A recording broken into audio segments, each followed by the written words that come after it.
마태복음 12장 22절에서 37절 말씀입니다.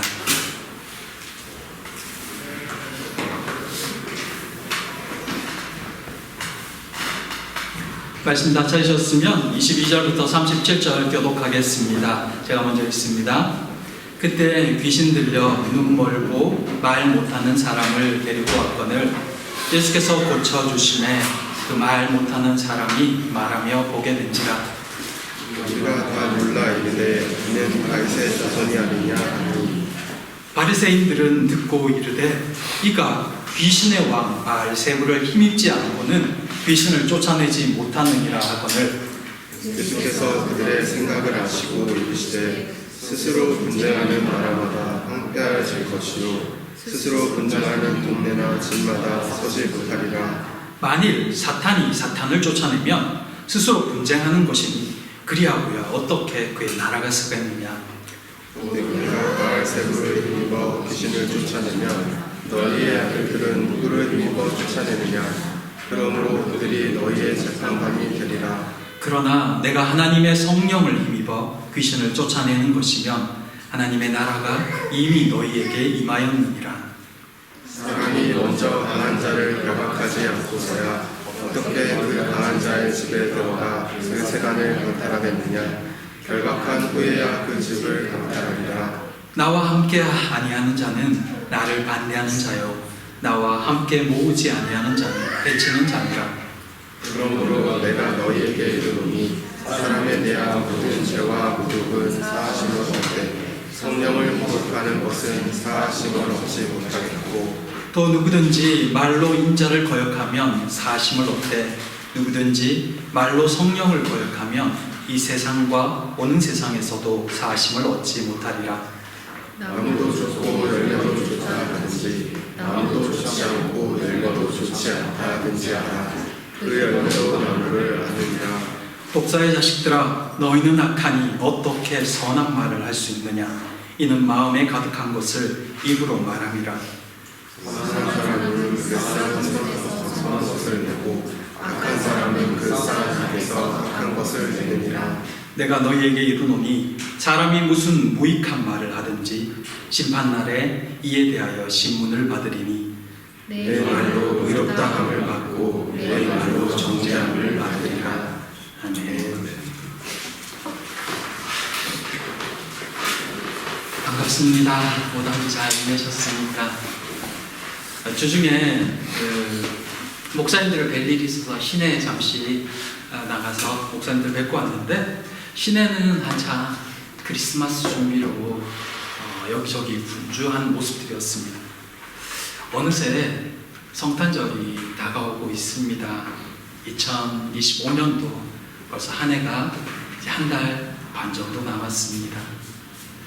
바라기는 이 남은 한 달 반의 시간도 모두에게 의미 있는 시간이 되기를 바라고 또 한 해의 시간들을 잘 정리하는 그런 시간들이 되기를 소망합니다. 오늘 우리가 읽은 이 말씀은 예수님의 능력을 귀신의 힘이라고 비난하는 그 바리새인들을 향해서 성령의 능력으로 행함이 어떤 것인지를 깨우쳐 주시는 그런 말씀입니다. 오늘 이 말씀을 통해서 우리 가운데 역사하시는 성령의 능력과 또 성령의 역사하심을 다시 한번 생각하며 우리의 신앙의 삶의 방향을 다시 한번 새롭게 정립하는 그런 시간 되기를 원합니다. 첫째, 하나님 나라가 이미 임하였느니라. 사람들이 예수님께 한 사람을 데리고 왔습니다. 그는 귀신이 들려서 눈이 멀고 말 못하는 사람이었습니다. 육신의 질병이 모두가 귀신 때문은 아니지만 분명 이 사람은 귀신으로 인해서 육신의 질병을 얻은 것이 분명했습니다. 예수님께서는 그가 귀신이 들렸음을 아시고 그 귀신을 쫓아내 주셨습니다. 그러자 갑자기 이 사람이 눈을 뜨고 말을 하게 된 것입니다. 사람들이 깜짝 놀랐습니다. 이 놀라다라고 해석된 엑스탄트라는 이 헬라어 단어가 마태복음 전체에서 딱 이것만 쓰였거든요. 그만큼 이 놀라다라는 이 표현처럼 사람들의 놀람이 대단했습니다. 그래서 어떤 해석에서는 이 표현을 정신이 나갔다 이렇게까지 설명을 하더라고요. 사람들이 정신이 나갔다, 그 기적을 보고는. 그만큼 사람들이 지금 이 치유 사건에 굉장히 충격을 받은 듯합니다. 그들이 얼마나 놀랐던지, 이 일이 얼마나 놀라운 일이었던지 이 사건을 통해서 예수님을 저 사람은 다윗의 자손이 아닌가라고 말하기도 했습니다. 유대인들에게 다윗의 자손이란 메시아에 대한 기대가 포함된 표현입니다. 그 기적을 보고 이분이 메시아가 아닌가라고 생각을 했다는 겁니다. 그만큼 지금 일어난 일이 이 사람들에게 대단한 충격이었습니다. 이 상황 앞에서 바리새인들도 뭔가 답을 내놓긴 해야 했습니다. 말도 못하고 듣지도 못하는, 그러니까 이 보지도 못하는 사람이 그것도 귀신 들려서 그렇게 되었음을 모두가 알고 있는 이 상황 속에서 이 사람이 예수 앞에서 고침을 받았으니 말입니다. 뭔가 할 말을 해야 되긴 하는데 이 상황에 대해서 설명을 해주긴 해야 되는데 어떻게 할까 하다 이들이 내놓은 대답이 뭐냐면 저 예수란 사람이 귀신의 왕의 힘을 빌어서 귀신을 내쫓았다라는 것입니다. 예수의 치유 능력이 확실하게 드러났기 때문에 그 자체를 부인할 수 없었던 사람들은, 이 특별히 바리새인들은 그 능력에 근원을 두고 문제를 삼은 겁니다. 바알세불은 귀신들의 우두머리, 곧 사탄을 의미하죠. 그들은 예수님의 능력을 귀신들의 장난으로 치부해버린 겁니다. 예수님께서는 이 바리새인들의 생각을 아셨다라고 본문이 이야기합니다. 예수님은 그들의 생각이 어떻게 틀렸는지를 몇 가지 이유를 들어서 설명을 하시죠. 첫째는 예수께서 만일 귀신의 왕의 힘을 빌어서 귀신을 쫓아낸 거라면 그건 사탄이 스스로 분쟁하는 것과 같다고 말씀합니다. 왜 사탄이 예수로 하여금 이미 자신의 통제하에 들어있는 사람에게서 귀신을 쫓아내서 자유로운 사람이 되게 하겠느냐는 것입니다. 그건 스스로 사탄의 나라를 파괴시키고 나누는 일인데 사탄이 미련하다고 그 일을 하겠느냐라고 설명하신 거죠. 이어서 예수님은 너희의 아들들, 곧 그 시대 유대인들의 귀신 축출 활동을 들어서 그들의 비난이 옳지 않음을 지적하셨습니다. 1세기 그 당시 유대인들의 귀신 축출 이 활동, 운동의 사역에 대해서는 사도행전 19장에도 이미 언급이 되어 있습니다. 그만큼 그 당시에도 귀신을 축출하는 유대인들의 사역은 사람들에게 익히 알려져 있었다는 것입니다. 만일 그들이 귀신을 쫓아내는 사역을 하고 있고 그것이 하나님의 능력을 의지해서 이루어진 일이라고 너희들이 믿는다면 예수님이 지금 하신 이 일 역시도 하나님의 능력에 의한 것임을 믿어야 되지 않겠느냐고 말씀하신 것이죠. 그런데 예수님의 이 귀신들을 쫓아내는 이 기적은 무리들이 물론 그 전에도 이런 비슷한 활동이 있었기에 이렇게 알고 있는 무리들조차도 정신이 나갔다고 표현할 만큼 놀랍고 독특한 사건이라면 이게 단순한 사건은 아니라는 것입니다. 예수님이 귀신을 쫓아내는 사건이 하나님을 믿는 유대인들이 귀신을 쫓아내는 사건과 다르다고 말한다면 여기에는 분명히 어떤 특이점이 있다는 것입니다. 왜 사람들이 이처럼 놀랄까요? 예수님은 이것에 대해서 뭐라고 말씀하실까요? 그 기적이 의미하는 말을 28절에서 예수님이 말씀하고 계십니다. 28절에 이렇게 되어 있죠. 그러나 내가 하나님의 성령을 힘입어 귀신을 쫓아내는 것이며 하나님의 나라가 이미 너희에게 임하였느니라. 이게 예수님께서 귀신을 쫓아내신 사건의 의미라는 것입니다. 이게 어떤 의미냐면 예수님의 귀신 축출 사건은 단순히 다른 사람들이 귀신을 쫓아내는 그 기적들의 연장선상에 있는 게 아니라는 것입니다. 저도 쫓아내고 예수님도 쫓아내고 이런 상황이 아니라는 것입니다. 예수님이 지금 귀신을 쫓아내는 이 사건은 메시아적 기적이라는 겁니다. 그 말은 뭐냐면 곧 하나님의 나라가 이 땅에 이미 임해 있다는 증거라는 것입니다. 하나님의 나라가 이 땅에 이미 임했다. 많이 들어봤죠. 근데 이게 어떤 의미일까요?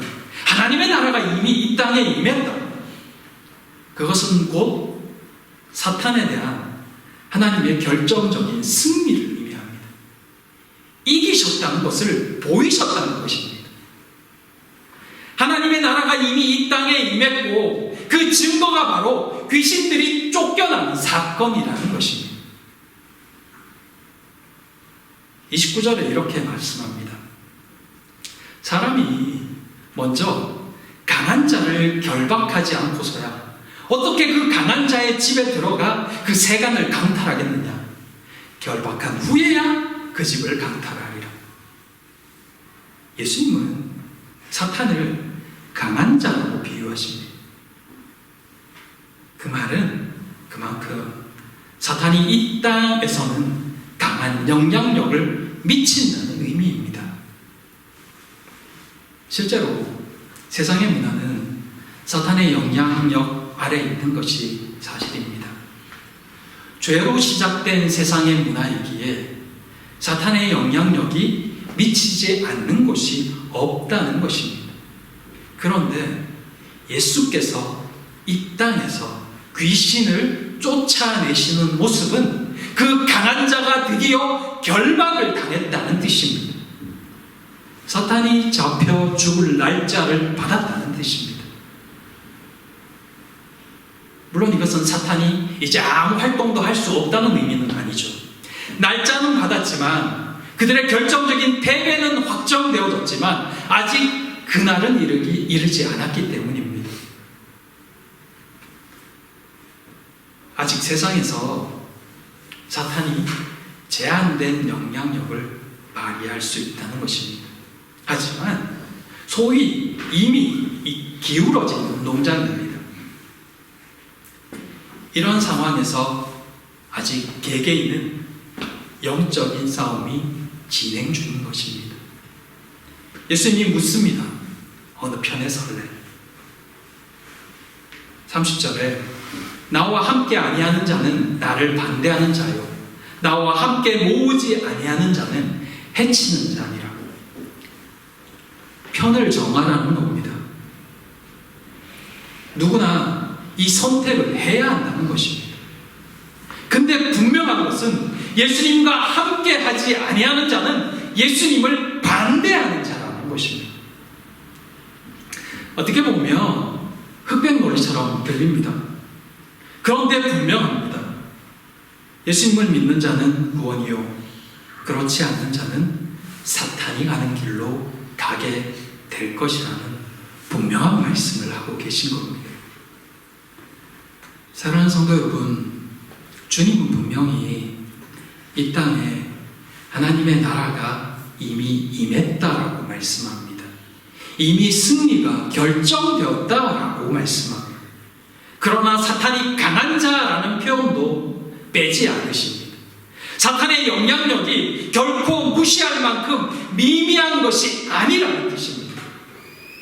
그러나 주께서 이미 결박하셨기에 우리 또한 그 힘을 믿는다면 그 힘을 힘입어 사탄을 결박할 수도 있다는 의미이기도 합니다.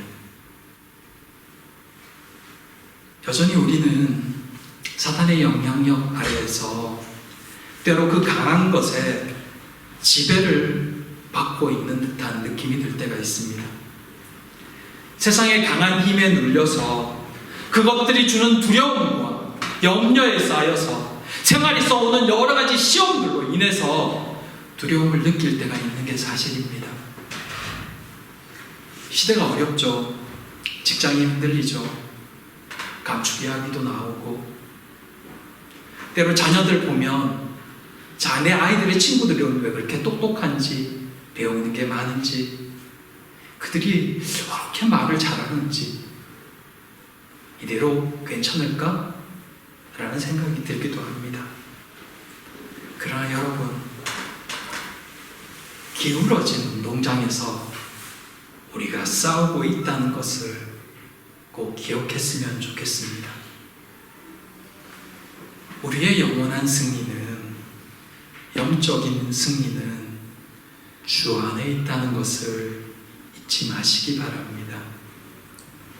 성령을 의지하며 우리가 싸우고 이겨야 할 일임도 기억해야 합니다. 이미 주께서 승리를 확신하셨고 우리에게도 말씀하고 계시니 우리가 필요한 건 믿는 겁니다. 그리스도인답게 믿고 당당히 맞서는 겁니다. 이기기 바랍니다. 이기게 해주시겠다는 말씀을 믿고 한 걸음은 더 믿음 안에 거하시기 바랍니다. 그리고 승리의 소식을 가져오셨으면 좋겠습니다. 지난번 말씀드렸죠. 주일은 지치고 위로받는 날만이 아니라고요. 주일은 승리를 확신하고 말씀을 듣고 새 힘을 가지고 나아가는 시작의 날이라고요. 꼭 그러했으면 좋겠습니다. 승리를 확신하고 이 한 주를 살아가십시오.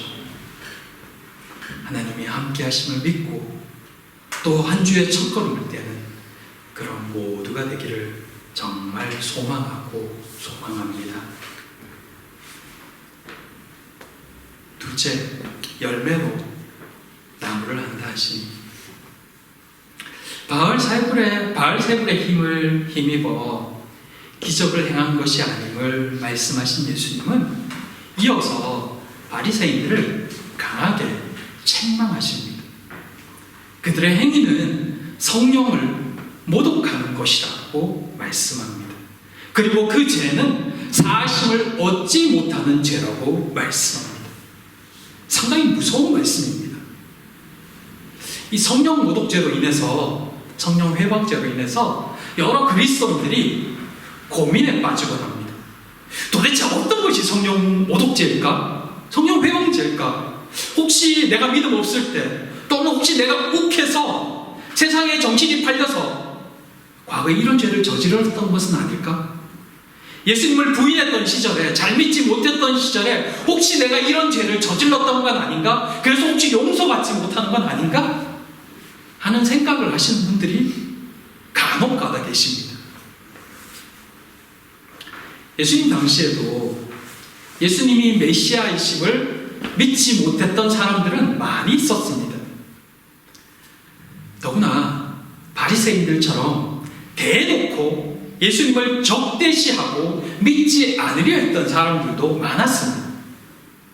그들은 모두 성령 회방죄, 성령 모독죄에 해당되는 걸까요? 아니면 그건 예수님을 거역했던 건가요? 아니면 또 예수님을 거역했으니까 성령 모독죄는 아닌 건가요? 사실 정확히 이 둘을 구분하는 것은 어렵습니다. 어느 선까지가 용서받을 죄이고 어디서부터 용서받지 못할 죄인가 하는 그 선을 걷는 것도 정말 쉽지 않습니다.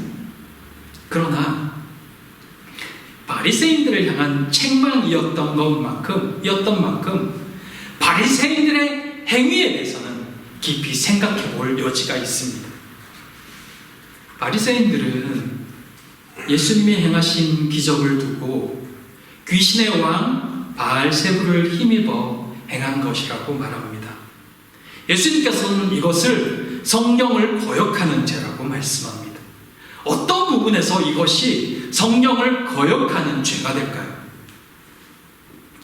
지금 예수님께서 행하시는 사역은 메시아적 사역, 곧 하나님 나라가 이 땅에 임했음을 증거하는 사역입니다.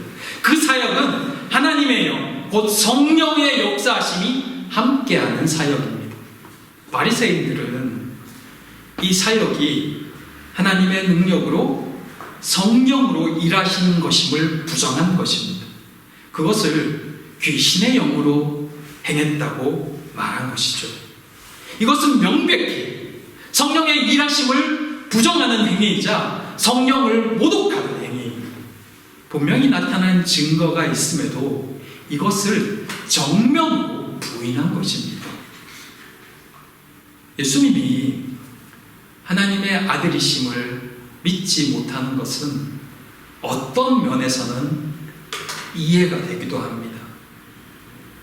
그들이 여지껏 하나님의 아들이 이 땅에 오셨다는 것을 들어본 적도 없으니 말입니다. 신적인 인격이 인간과 함께한다? 그 자체를 믿으라고 하는 것이 사실은 그들에게는 말이 안 되는 이야기입니다. 그 사실을 믿는다는 것이 쉬운 건 아니거든요.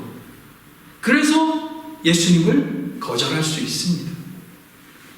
그런 이들에게는 앞으로도 기회가 있습니다. 베드로나 제자들이 예수님의 사역 기간 동안 예수님을 거부했던 많은 유대인들에게 회개하고 돌아오도록 초청하고 있다는 사실에서도 알 수 있는 부분입니다. 그런데 어디까지가 말로써 예수님을 거역한 것이고 어디서부터가 성령을 거역한 것인지 구별하는 것, 그건 어렵습니다. 예수님의 사역 자체가 이미 성령을 힘입어 하는 사역이기 때문입니다. 그런 예수님을 거역하는 것 자체가 성령을 거부하는 것이 되기도 하기 때문에 우리가 그것을 분명히 말하는 것은 어렵다는 것입니다. 그 말은 너무 두려워하지 않아도 된다는 뜻이기도 합니다. 하지만 믿지 못한다는 것과 의도적으로 거부한다는 것은 차이가 있습니다. 믿지 못해 받아들이지 못하는 것은 어느 날 회개의 기회가 있지만 처음부터 의도적으로 작정한 것은 바뀌지 않을 경우가 더 크기 때문입니다. 바리새인들은 눈앞에서 벌어진 일을 보며 귀신의 역사라고 말합니다. 백성들이 너무 놀라 이분이 다윗의 자손이 아닌가라고 마음의 문을 여는 그 순간에 그들은 의도적으로 그 사실을 부인하고 오히려 더 악하게 대답합니다. 그들의 마음의 태도는 확고합니다. 그들은 처음부터 받아들일 또는 알아볼 생각조차 하지 않습니다. 성령의 일하심을 받아들일 마음이 전혀 없는 것입니다. 처음부터 부인하는 마음은 기회가 와도 그것을 기회로 받아들이지 않습니다. 이것이 성령의 일하심을 거부하는 마음이며 나아가 성령을 부인하는 것입니다. 예수께서 성령을 거부하신 것에 대해서 말씀하신 후에 이어서 나무와 열매 이야기를 하는 이유도 여기에 있습니다. 그 열매로 나무를 안다. 열매는 곧 그 나무가 어떤 나무인지를 알게 하죠. 사과가 열리면 사과나무인 거고 배가 열리면 배나무인 것입니다. 성령 이야기에 이어서 열매 이야기를 하시는 이유는 그들이 말이라는 열매로서 자신들이 어떤 나무인지 어디에 뿌리를 두고 있는지를 보여주고 있다는 것입니다. 이것은 단순히 말을 잘해야 한다, 고운 말, 선한 말을 해야 된다는 교훈 정도가 아닙니다. 말이 문제가 되는 이유는 그 말이 그들의 마음을 대변하기 때문입니다. 근데 때로는 열매가 비슷해 보이는 것도 있습니다.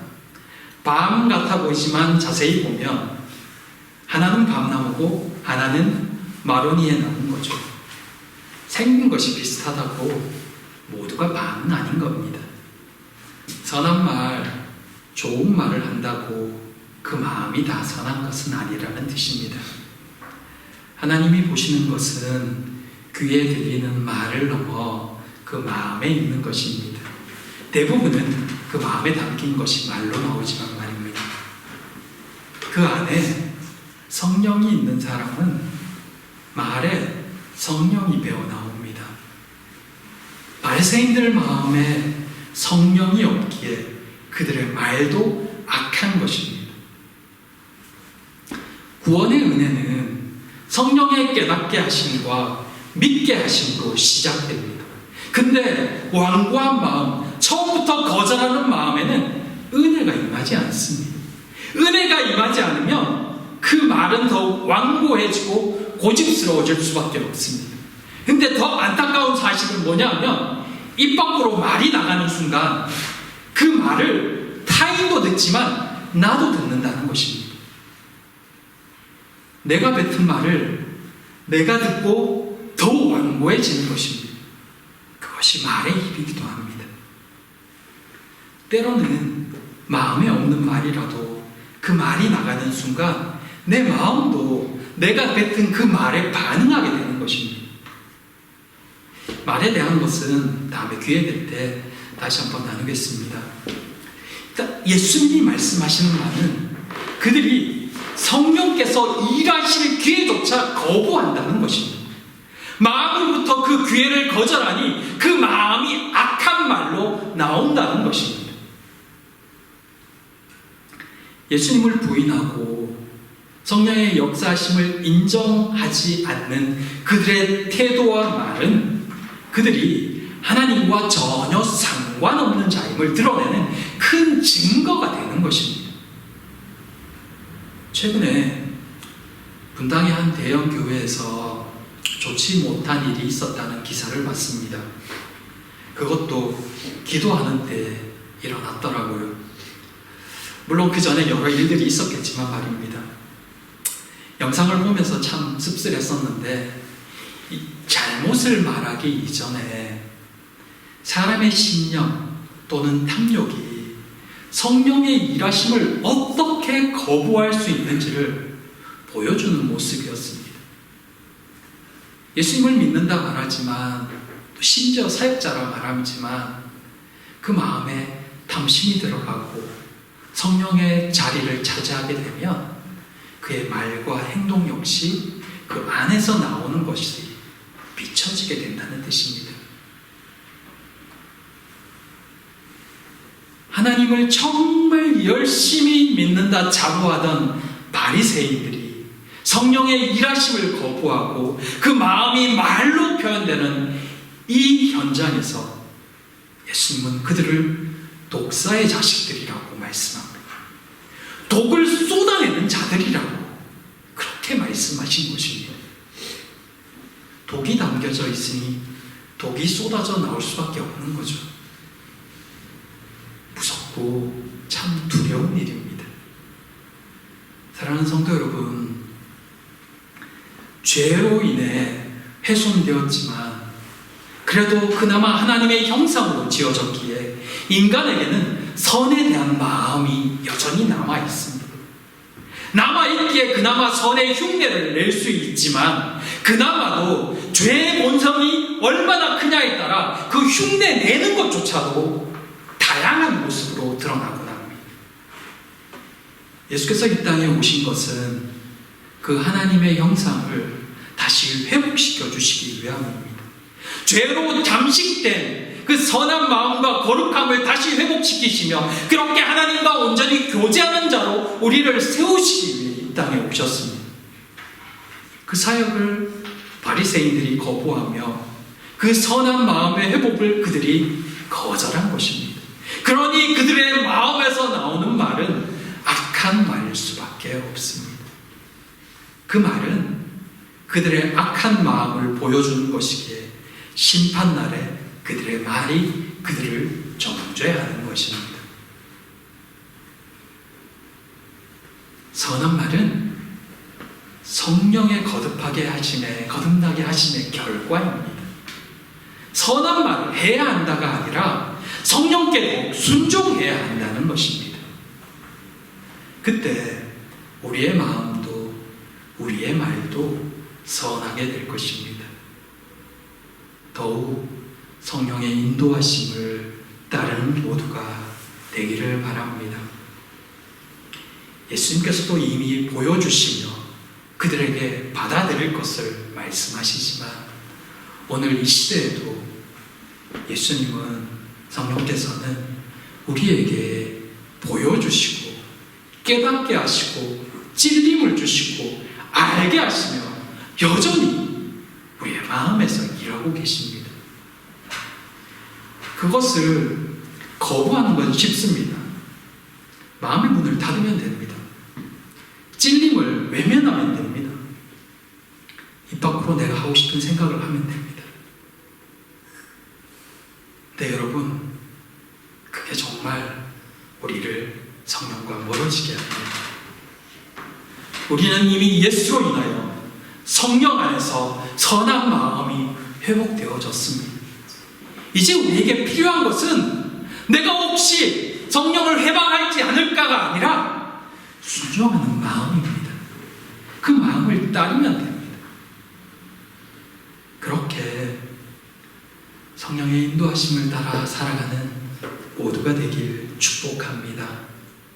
그렇게 하나님의 자녀로 오늘을 살아가는 우리의 마음을 더욱 선한 것으로, 우리의 입술을 더욱 거룩한 것으로 채워나가는 귀한 성도님들 되시기를 진심으로 소망하고 축복합니다. 기도하겠습니다.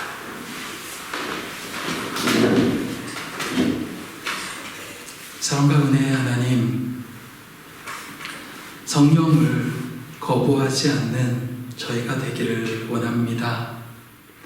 성령의 일하심을 우리의 신념과 우리의 탐욕으로 막지 않는 저희가 되게 하여 주시옵소서. 말씀을 따르며 성령의 인도하심을 잘 분별하며 그렇게 신앙인의 삶을 살 수 있는 저희가 되기를, 그렇게 이 한 주도 승리하는 시간 되기를 소망하오며 예수님 이름으로 기도드립니다. 아멘.